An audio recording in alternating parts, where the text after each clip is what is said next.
எல்லாருக்கும் good evening. இந்த வீடியோவில் வந்து கிரியேஷன் ஆஃப் ஏஜென்சியை பற்றி நம்ம பார்க்க போகிறோம். ஸோ கிரியேஷன் ஆஃப் ஏஜென்சி வந்து மொத்தம் 4 இடத்துல இருக்கும். ஸோ அதில் ஃபஸ்ட்டு வந்து ஏஜென்சி பை எக்ஸ்பிரஸ் அத்தாரிட்டி, அடுத்து ஏஜென்சி பை இம்ப்ளைட் அத்தாரிட்டி, அடுத்து ஏஜென்சி பை ராட்டிஃபிகேஷன், அடுத்து agency by operation of law. So இது 4 வந்து நம்ம டீட்டெயிலாக பார்ப்போம். ஃபஸ்ட்டு வந்து ஏஜென்சி பை எக்ஸ்பிரஸ் அத்தாரிட்டி. இதை சொல்கிற செக்ஷன் வந்து செக்ஷன் 186. 186 என்ன சொல்லுதுன்னா, ஏஜென்ட்ஸ் வந்து எக்ஸ்ப்ரெஸ்ஸாகவும் இருக்கலாம், இம்ப்ளைடாகவும் இருக்கலாம் அப்படின்னு சொல்லுது. இதுதான் ஃபஸ்ட்டு செக்ஷன். ஃபஸ்ட்டு நம்ம அந்த சினாப்சிஸில் இன்ட்ரொடக்ஷன் போட்டு ஏஜென்ட்னா என்ன அப்படின்றத சொல்லிடணும். சொல்லிவிட்டு ஃபஸ்ட்டு செக்ஷன் 186 எக்ஸ்பிளைன் பண்ணிடணும். ஏஜென்ட்ஸ் வந்து 2 வகைப்படும் அப்படின்னு, எக்ஸ்ப்ரெஸ்ஸும் இம்ப்ளைடு அப்படின்னும். இந்த இம்ப்ளைடு எக்ஸ்ப்ரெஸ்க்கான டெஃபினேஷன் எதில் இருக்குன்னா செக்ஷன் 187 இருக்கும். 187 இம்ப்ளைட்னா என்ன, எக்ஸ்ப்ரெஸ்னா என்ன அப்படின்றத சொல்லுது. ஸோ எக்ஸ்ப்ரெஸ் அப்படின்னா by words spoken or written, ஒரு வார்த்தைகள் மூலியமாகவோ எழுத்துக்கள் மூலியமாகவோ இல்லை சொல்லப்படுறதோ இல்லை எழுதி கொடுக்கப்படுறது மூலியமாகவோ ஒரு ஏஜென்சி உருவானா அதுதான் இந்த ஏஜென்சி பை எக்ஸ்ப்ரெஸ். இது செக்ஷன் 187 கீழே தான் வரும். அடுத்து ஏஜென்சி பை இம்ப்ளைடு அத்தாரிட்டி அப்படின்னா வேர்ட்ஸ் மூலியமாக சொல்ல முடியாத ஒன்று இல்லை எழுத்து மூலமாக பண்ண முடியாத ஒன்று. அப்போ என்னதான் இருக்கும் அது? ஆப்வியஸாக அது வந்து அவங்களோட கண்டக்ட் மூலியமாக, நடத்தை மூலியமாக இவர் தான் ஏஜென்ட்டு அப்படின்றத முடிவு பண்ணுறது தான் வந்து ஏஜென்சி பை இம்ப்ளைட் அத்தாரிட்டி. இதுக்கு ஒரு எக்ஸாம்பிள் என்ன அப்படின்னா, இப்போ நம்ம சீரகபாடியில் ஒரு கடை ஒன்று இருக்குது. அந்த கடையில் ஏவா ஓனரு, பி வந்து அவர் கூட வேலை பார்க்குற ஒருத்தவர்.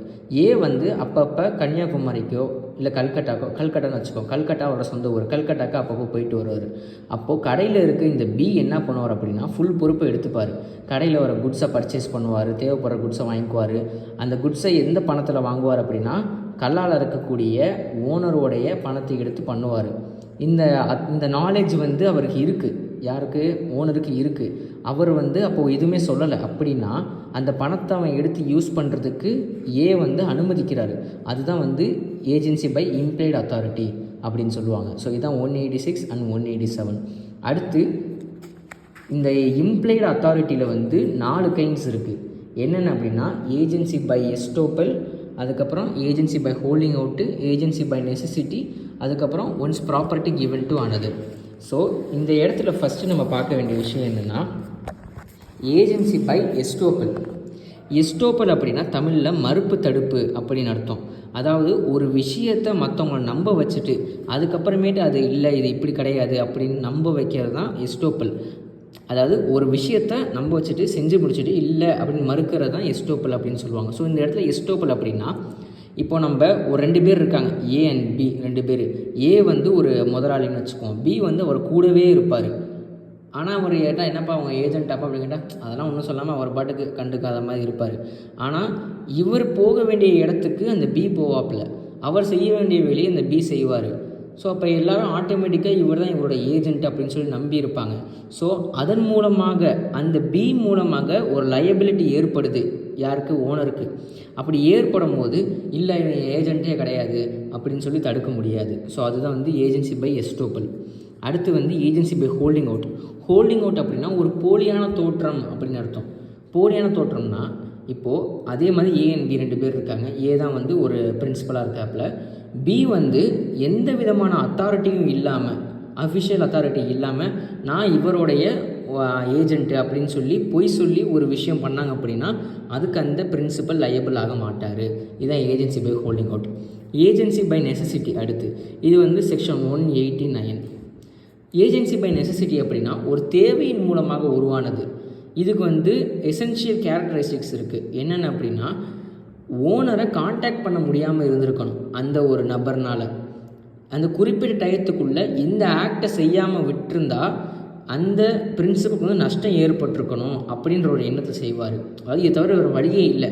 அப்புறம் இதில் வந்து அவர் வந்து நல்ல நடத்தையோடு இருந்திருக்கணும். இது மூலியமாக பிரின்சிபலுக்கு ஒரு நல்ல ஒரு ஹானஸ்டான ஒரு பாலிசியோடு அவர் இதை செஞ்சுருக்கணும். ஸோ அதுதான் நெசசிட்டி. இதுக்கு ஜென்ரல் ரூல் என்ன அப்படின்னா, இப்போ தான் நம்ம அதை பார்த்தது. இந்த ஜென்ரல் ரூலை பொறுத்த வரைக்கும் இதான் அந்த கண்டிஷன்ஸ்லாம். அடுத்து இன்னொன்று இருக்குது, ஹஸ்பண்ட் அண்ட் ஒய்ஃப் வந்து ஹஸ்பண்டோட ஏஜெண்ட்டாக மாறுறது எப்போ போனால் செப்பரேஷனில் இருக்கும் போதோ இல்லை ஏதாவது ஒரு தேவையில் இருக்கும் போதோ. ரீசனபிள் காஸ், அன்ரீசனபிள் காஸ்ன்னு 2 இருக்குது. ஸோ ரீசனபிள் காஸ் அப்படின்னா இப்போ நம்ம ஜுடிஷியல் செப்பரேஷன் பார்த்தோம் நம்ம ஃபேமிலியால், அந்த அடிப்படை தேவைக்காக இப்போ 2 பேர் செப்பரேட் ஆகிட்டாங்க. ஆனால் ஒரு தேவையினால தான் செப்பரேட் ஆகிருக்காங்க, கோர்ட்டும் அக்செப்ட் பண்ணிடுச்சு. அதுக்கப்புறமேட்டு இந்த ஒய்ஃபுக்கு ஏற்படக்கூடிய அடிப்படை தேவைகள், இப்போ சாப்பாடு வாங்கணும், ட்ரெஸ்ஸு வாங்கணும் அப்படின்னா, அதாவது அடிப்படை அளவில் எக்ஸஸாக இருக்கக்கூடாது. எனக்கு வந்து இந்த பிராண்ட் அரிசி தான் வேணும், நான் போய் ஸ்டுடியோவில் தான் ட்ரெஸ் வாங்குவேன், அப்படி கிடையாது. அடிப்படை தேவைகளாக இருக்கும் பொழுது ஒய்ஃப் போய் கடனாக கடையில் வாங்கிக்கலாம், வாங்கிட்டு அவங்க ஹஸ்பண்ட் பேர் சொல்லிட்டு வரலாம். அப்போது இந்த ஒய்ஃப் பணம் தராமல் போயிட்டாங்கன்னா அந்த கடைக்காரவங்க ஹஸ்பண்டை சூ பண்ண முடியும். ஸோ இதுதான் வந்து agency by necessity husband and ஒய்ஃப்க்கு. அன்ரீசனபிள் காஸ்ட்டில் பிரிஞ்சு போயிருந்தாங்க அப்படின்னா அப்போது ஹஸ்பண்ட் வந்து லயபிள் கிடையாது. அடுத்து வந்து property given to another person. இது என்ன அப்படின்னா, இப்போ வந்து ஏன்ற ஒரு நபர் இருக்கார், அவர் வந்து அவரோட ப்ராப்பர்ட்டியை பியோட பொறுப்பில் விட்டுட்டு போயிடுறாரு. ஓகேவா? அப்போது ஏ வந்து நல்ல நடத்தையோட அந்த ப்ராப்பர்ட்டிக்கு செய்யக்கூடிய எல்லா விஷயத்துக்கும் வந்து பி தான் பொறுப்பாவார். இதுக்கும் என்ன வித்தியாசம்னா, இந்த இடத்துல கான்டாக்ட் பண்ணுறதுக்கு டைமே இருக்காது. அந்த சான்ஸை தவிர வேறு எதுவுமே பண்ண முடியாத சூழ்நிலையில் தான் ஏஜென்சி பை நெசசிட்டி உருவாகுது. அதாவது ஒரே ஒரு ஆப்பர்ச்சுனிட்டி தான், இதை நான் செய்யலைன்னா மொத்தமாக எல்லாமே லாஸ் ஆயிரும் அப்படின்றது. இதுக்கு ஒரு இல்லஸ்ட்ரேஷன் மாதிரி நம்ம சொல்லணும் அப்படின்னா, இப்போது ஏ அப்படின்றவர் ஒரு தக்காளி கடை வச்சுருக்காருன்னு வச்சுக்குவோம். அவர் வந்து பி கிட்ட அவரோட சரக்குகள் எல்லாத்தையும் ஒரு லாரியில் ஏற்றி டெல்லிக்கு அனுப்புகிறாரு. அதை அனுப்புனது போகிற வழியில் மகாராஷ்டிராவில் ஒரு ஸ்ட்ரைக் ஏற்பட்டுருது. அந்த தக்காளினால் இந்த ஒரு நாள் தான் தாங்க முடியும், அடுத்த நாள் கெட்டுறோம் அப்படின்னா, இப்போ ஸ்ட்ரைக் இருக்குது, ரொம்ப தூரத்தில் இருக்குது, ஒரு 20 கிலோமீட்டருக்கு வண்டியாக நிற்கிது. அப்போது நம்மளால் போகவே முடியாதுன்ற சூழ்நிலையில் வேறு வழி இல்லாமல் அந்த ஸ்பாட்டில் நிற்கிற இடத்துலையே அந்த தக்காளி அவர் விற்கிறாரு. எதுக்கும் அவருக்கு ஏஜென்சியே கிடையாது.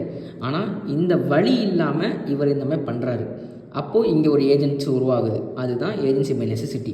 இங்கே ப்ராப்பர்ட்டி டு கிவன் டு அனதரில் ஒரு ப்ராப்பர்ட்டியை இன்னொருத்தவங்கள்ட்ட கொடுத்துட்டு போகிறப்ப, அதாவது அவங்கள இந்த பார்த்துக்கோ அப்படின்ற மாதிரி நம்ம இம்ப்ளைடாக நம்ம அவனை பற்றி நமக்கு தெரியும், அவன் வந்து அந்த ப்ராப்பர்ட்டியை நல்ல நடத்தையோடு அந்த ப்ராப்பர்ட்டிக்கு பண்ணக்கூடிய செலவுகளோ இல்லை அந்த ப்ராப்பர்ட்டியை பார்த்துக்கும் போதோ அவங்க வந்து ஏஜெண்ட்டாக மாறிடுவாங்க.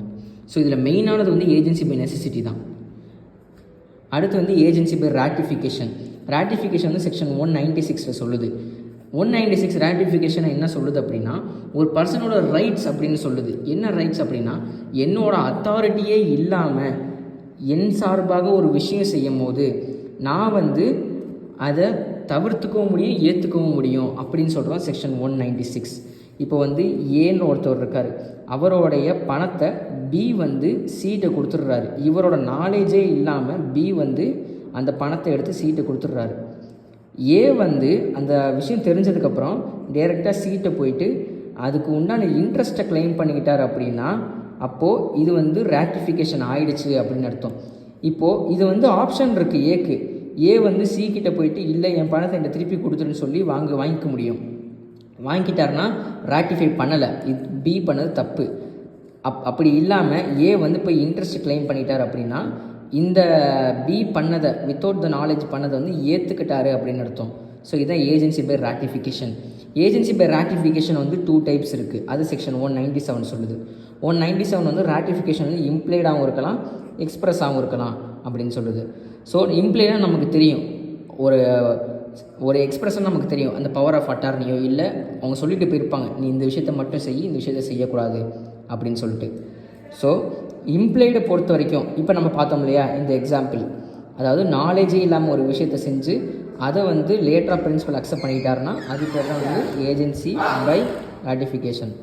இந்த ஏஜென்சி பை ராட்டிஃபிகேஷனுக்கு ஒரு சில முக்கியமான இன்க்ரீடியன்ஸ் இருக்குது. அதை ஃபுல்ஃபில் ஆனால் தான் இந்த ராட்டிஃபிகேஷனுங்கிறது பூர்த்தியாகவே படும். அதில் நம்ம அடுத்தடுத்து பார்க்க போகிறது 3 செக்ஷன் இருக்குது. செக்ஷன் 198, 99, 200. ஸோ 98 பொறுத்த வரைக்கும் நாலேஜ் யாருக்குன்னா பிரின்சிபலுக்கு. ஸோ அந்த கேஸோட ஃபேக்ட்ஸை பற்றின ஃபுல் நாலேஜ் வந்து பிரின்சிபலுக்கு இருக்கணும். ஒரு வேலிட் ராட்டிஃபிகேஷன் நடக்கணும் அப்படின்னா அப்படி அந்த கேஸ், அதாவது அந்த ஃபேக்ட் நடந்த சுச்சுவேஷன் சர்க்கம்ஸ்டன்ஸோடைய ஃபுல் ஃபேக்ட்ஸ் தெரிஞ்சு அப்போ அதை அக்செப்ட் பண்ணால் தான் அது பேர் ராட்டிஃபிகேஷன். பாதி தெரிஞ்சு பாதி தெரியாமல் அதை ராட்டிஃபை பண்ணியிருந்தாங்கன்னா அது வேலிட் ராட்டிஃபிகேஷன் கிடையாது. அடுத்து 199 என்ன சொல்லுதுன்னா, ராட்டிஃபிகேஷன் வந்து என்டையர் கான்ட்ராக்ட்டுக்கும் நடந்திருக்கணும் அப்படின்னு சொல்லுது. ஸோ இப்போ ஒரு விஷயம் இப்போ இந்த பணத்தில் வந்து நீ கொடுத்த 500 ரூபாய் மட்டும் தான் நான் ஏற்றுக்குவேன், மீதி உள்ள காசெல்லாம் நீ தான் பொறுப்பு அப்படின்னு சொல்லி ஏற்றுக்க முடியாது. ராட்டிஃபை பண்ணால் ஒட்டுமொத்தத்தை தான் ராட்டிஃபை பண்ணுன்றது 199 சொல்லுது. 200 பொறுத்த வரைக்கும் ராட்டிஃபை பண்ணுறது வந்து ஒரு தேர்ட் பர்சனை அஃபெக்ட் பண்ணக்கூடாது அப்படின்னு சொல்கிறாங்க. இதுக்கு எக்ஸாம்பிள் என்ன அப்படின்னா, இப்போ ஏன்ற ஒருத்தவர் வந்து ஒரு லீஸில் இருக்கார், யார்கிட்ட பி கிட்டேருந்து ஒரு லீஸில் இருக்கார். சீன்ற ஒருத்தவர் அன்ஆத்தரைஸ்டு பர்சன் அவர் போய் வந்து நோட்டீஸ் கொடுக்குறாரு ஏக்கு. என்ன நோட்டீஸ் கொடுக்குறாரு அப்படின்னா, இந்த மாதிரி நீங்கள் லீஸை காலி பண்ணணும் அப்படின்னு சொல்லி நோட்டீஸ் கொடுக்குறாரு. இதை வந்து பி ராட்டிஃபை பண்ண முடியுமானா நோ, முடியாது, ராட்டிஃபை பண்ண முடியாது. ஏன்னா இது வந்து அஃபெக்ட் பண்ணப்படுது. ஒரு தேர்ட் பர்சன் வந்து ராட்டிஃபிகேஷன் அதனால் அக்செப்ட் ஆகக்கூடாது, அதனால் வந்து இது பண்ணக்கூடாது. ஸோ இதுதான் ராட்டிஃபிகேஷனுக்கு. ராட்டிஃபிகேஷன் நமக்கு தனியாக கேட்டாங்கனாலும் நம்ம இந்த செக்ஷன்ஸ்லாம் கவர் பண்ணணும். செக்ஷன் 196, 97, 98, 99, 200 இந்த செக்ஷன்ஸ் எல்லாமே வந்து இது தனியாக கேட்டாலும் நம்ம எழுதிக்கணும். ஸோ இதை இன்னும் நம்ம ஸ்பெசிஃபிக்காக எழுதணும்னா இதில் இன்னும் ஒரு 7 பாயிண்ட்ஸ் இருக்குது. ராட்டிஃபிகேஷன் வந்து ஒரு வேலிட் கான்ட்ராக்டுக்கு தான் பண்ண முடியும் அண்ட் ஸோ ஒன். ஸோ நம்ம இந்த இடத்துல இது போதும். ஸோ இதுக்கு முக்கியமான கேஸ்லாம் வந்துட்டு கென்லர் விர்சஸ் பாக்ஸ்டர். இந்த கேஸ்லால் என்ன சொல்கிறாங்க அப்படின்னா, பிரின்சிபல் வந்து கான்ட்ராக்ட் போடுற டயத்தில் எக்ஸிஸ்ட் ஆகிருக்கணும் அப்படின்னு சொல்கிறாங்க. பிரின்சிபல் வந்து எந்த ஒரு சப்ஜெக்ட் மேட்டராக வேணால் இருக்கலாம். அடுத்து ப்ரூக் விர்சஸ் ஹூக்கில் வந்து என்ன சொல்கிறாங்கன்னா, ஒரு வாய்டு கான்ட்ராக்டை ராட்டிஃபை பண்ண முடியாது அப்படின்னு சொல்கிறாங்க. அடுத்து மேடிசன் விர்சஸ் ஸ்மைலி. இந்த கேஸ்லால் வந்துட்டு இந்த பிளைண்டிஃப் வந்துட்டு ஒரு ஹாஸ்பிட்டல் வச்சுருக்காங்க. ஸோ டிஃபெண்டன்ட் வந்து ஒரு சூசைட் அட்டம் பண்ணிடுறாரு. சூசைட் அட்டம் பண்ணி அவரை ஹாஸ்பிட்டலில் போய் சேவ் பண்ணிடுறாங்க. சேவ் பண்ணதுக்கப்புறமேட்டு அந்த பில் எல்லாத்தையுமே பே பண்ணணும் அப்படின்னு சொல்லி சொல்கிறாங்க. இந்த இடத்துல உங்களை சேவ் பண்ணதுக்கான இம்ப்ளைடு இன்டென்ஷன் இருக்குது. ஏன்னா உங்களை நல்ல எண்ணத்தோடு உங்களை சேவ் பண்ணணும்னு நினச்சாங்க, வேறு சுச்சுவேஷன் இல்லை, உங்களை சேவ் பண்ணாமல் விட்டுருந்தால் நீங்கள் இறந்து போயிருப்பீங்க. அப்போ இந்த இடத்துல ஏஜென்சி பை நெசசிட்டி வேலை செஞ்சுருக்கு. அப்போது நீங்கள் தான் வந்து ஹாஸ்பிட்டலுக்கு பில் பே பண்ணணும் அப்படின்னு சொல்லிடுறாங்க. ஸோ இந்த 3 கேஸும் நம்ம எழுதிக்கிட்டால் போதும். அடுத்து agency by operation of law. சட்டத்தின் மூலமாக ஒரு ஏஜென்சி எப்படி உருவாகுது அப்படின்னு சொல்கிறது. இப்போ கம்பெனியை பொறுத்த வரைக்கும் கம்பெனியோட ப்ரொமோட்டர்ஸ், ஒரு கம்பெனி ஆக்ட் கீழே ரெஜிஸ்ட்ரேஷன் பண்ணப்பட்டுருந்துச்சு அப்படின்னா அதில் இருக்கிற ப்ரொமோட்டர்ஸ் வந்து ஏஜென்ட்ஸாக மாற்றப்படுவாங்க. அவங்க செய்கிற விஷயத்துக்கு வந்து கம்பெனி லையபிள் ஆகும். அடுத்து பார்ட்னர்ஷிப் ஃபேர்ம். ஒரு பார்ட்னர்ஷிப் ஃபேர்மோட ஏஜென்சி யாருன்னா அதில் இருக்கக்கூடிய பார்ட்னர்ஸ். அடுத்து ஒரு ஃபேமிலி எப்படின்னா சில்ட்ரன்ஸ் செய்யக்கூடிய எந்த தவறுக்கும் அவங்களுடைய பேரண்ட்ஸ் தான் வந்து லையபிள் ஆவாங்க. எக்ஸாம்பிளுக்கு நம்ம தாட்ஸில் பார்த்தோம், ஒரு சைல்டு தப்பு செய்யும்போது அதை வந்து பேரண்ட்ஸ் வந்து கண்டிக்காமல் அந்த நெக்லிஜென்ஸ் மூலியமாக பிறருக்கு பாதிக்கப்படும் போது அந்த ஃபேமிலியில் இருக்கக்கூடிய பேரண்ட்ஸ் தான் வந்து அதுக்கு லையபிள் ஆவாங்க. ஸோ இது 4 தான் வந்து ஏஜென்சிக்கான ஒரு குயிக் நம்ம நோட்ஸ் மாதிரி. இதை நம்ம ஞாபகம் வச்சுக்கிட்டால் போதும்.